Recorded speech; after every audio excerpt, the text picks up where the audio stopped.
خبردار کرو انہیں کہ زندگی یہی زندگی نہیں ہے، اصل زندگی آخرت کی زندگی ہے، اور قیامت کے دن تمہیں حساب جو ہے اپنا پیش کرنا ہوگا، جواب دہی کرنی ہوگی. You will have to face the grand accountability of the day of judgment.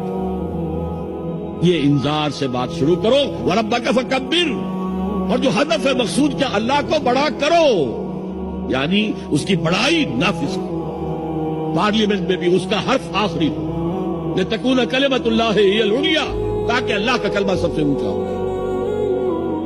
یہ نہیں کہ صاحب ہمارے 60% لوگوں نے یہ رائے دے دی، بس اب ہم نہیں جانتے کہ قرآن میں کیا ہے یا کسی اور آسمانی ہدایت میں کیا ہے، تورات میں کیا ہے، انجیل میں کیا، ہم نہیں جانتے.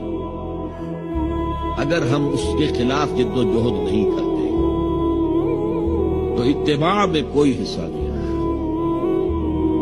جو اطاعت تھوڑی بہت ہم کر رہے ہیں وہ بھی جزوی ہے، کلی نہیں ہے.